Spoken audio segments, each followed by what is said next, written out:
On May 16, 1958, the U.S. conducted a test of nuclear weapons codenamed Wahoo, an open ocean test which took place in the middle of the Pacific.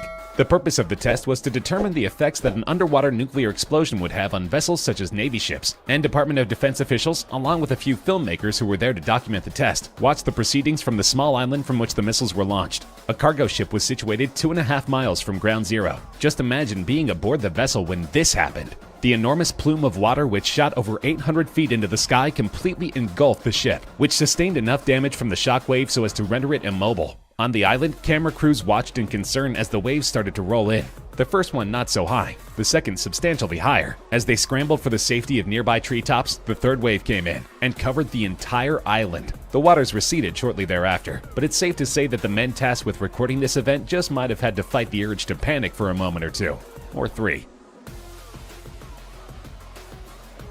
In January 2013, professional big wave surfer Garrett McNamara was looking to break his own record for the biggest wave ever surfed, a whopping 78 feet, officially a world record. He was scouting off the coast of Nazaré, Portugal, where he had set his previous record, and his instincts paid off. He was towed by a jet ski into the rising swell of what would become an absolute monster of a wave, an estimated 100 feet high. And not only did he come out of the attempt alive, he managed to stay on his board nearly the entire time. The video of his record-shattering feat just gets more terrifying the longer it goes on. McNamara is first precariously perched atop the enormous swell. Then he successfully rides one of the biggest rip curls you'll ever see, which comes crashing down on him with what can only be massive force. Amazingly, he stays upright and rides out of the wave even as an insane wall of spray chases him onto the beach. In an interview with Surf Channel TV network, McNamara said of watching his performance on video, "Sometimes I look at it and go, it's not that big at all. And other times I look at it and go, wow, when you're in the water looking at this wave, it seems a lot bigger."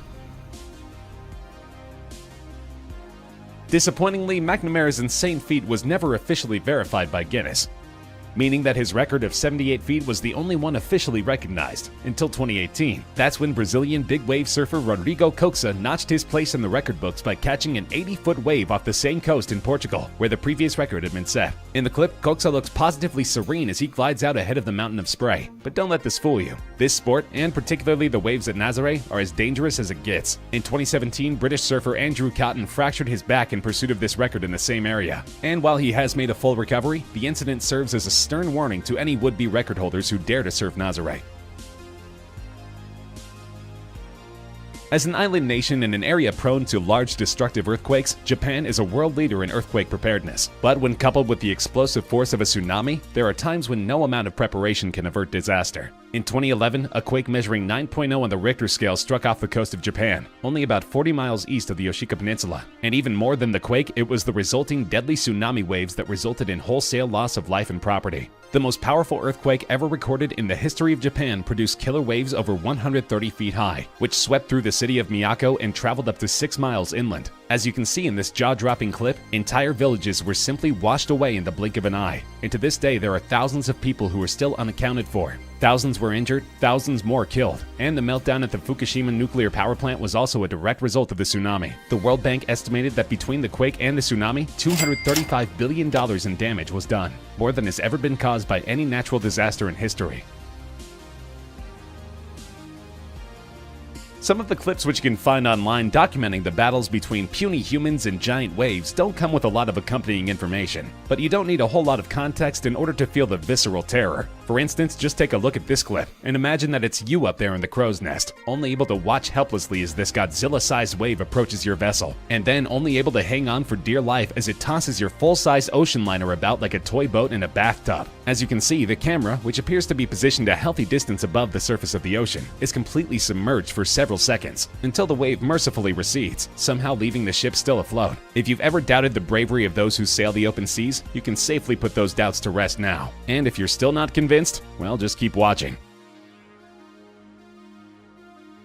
The North Sea, situated between the United Kingdom and the Scandinavian countries, is a famously rough place for vessels of any kind. Navigating the area can be especially treacherous for smaller vessels, like this one, which appears to come very close to being capsized as this monstrous wave comes crashing over the hull of the ship. Of course, ocean-faring vessels are designed to withstand the punishing conditions and huge swells of the open sea, but there's no amount of ingenuity that can make up for the unpredictable volatility of Mother Nature 100% of the time. And make no mistake, when it comes to swells of this size, the danger is very real. According to a 2013 analysis by a major shipping insurer, fully 94 ships were completely lost that year, and by some estimates, roughly 24 ships per year simply vanished beneath the waves, never to be seen again.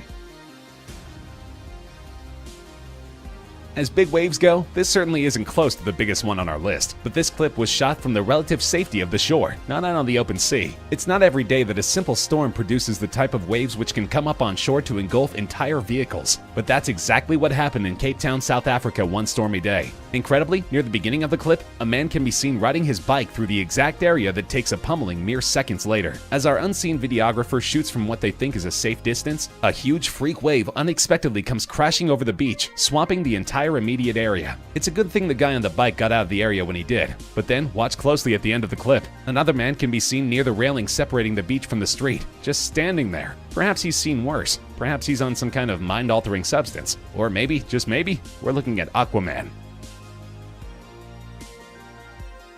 In 2016, musician Stephen Burke posted a clip to YouTube that has since garnered over 12 million views. In introductory text, he explains that he has a regular gig playing music on cruise ships, which ordinarily means a lot of smooth waters and amazing scenery. But in February 2016, while aboard the cruise ship Anthem of the Seas, things suddenly got scary as the ship sailed into the middle of a brutal storm. The pleasure cruise had turned into a battle with 120-mile-per-hour gusting winds and giant crushing waves, which rose up above his eye level as he shot video, even though his room was on the third deck of the ship. The window of his room even becomes intermittently submerged, which somehow prompts giggles from Burke and his friends instead of shrieks of terror. Later in the clip, the pair demonstrate the crazy angle at which the ship was being pitched by simply walking down the hall. And in the video's climax, their third deck window is submerged so completely that it renders their room completely dark. It could be that these guys' laughter was simply a coping mechanism to mask their fear. Either that or these are the bravest musicians the world has ever known. If you're curious as to what a cruise ship under assault from the ocean would look like from a third-person vantage point, look no further than this clip, shot from a helicopter, as the ocean very nearly takes down a full-size luxury liner. As the cameras roll, the copter's crew stay remarkably silent, probably because they thought they were about to record the deaths of everybody aboard the vessel. One can only imagine the sheer panic of being a passenger on this liner, as the ship is repeatedly rocked by the merciless oncoming waves, and pitched at angles which look for all the world like they must exceed the vessel's tipping point. Incredibly, the ship manages to stay afloat, but it's still safe to say that this is likely the last cruise any of its passengers ever embarked on. Believe it or not, there are many cruise lines which operate in the Antarctic, for those who have had enough of calm seas and sunny weather. In 2010, the cruise vessel Clelia II was navigating its scheduled route when rough weather caused it to lose power to one of its engines. As the wounded ship attempted to limp into the nearest port, the weather intensified, and the ship, along with its 160 passengers and crew, found itself fighting just to stay above the waves. The ship put out a distress call and was accompanied to port by a naval vessel, from which this video was shot. Against all odds, the vessel made it to safety, giving its passengers an experience they'll never forget, and leaving the captain confounded. He would later tell the media that in over 150 trips sailing similar routes, he had never seen weather even approaching this storm's intensity.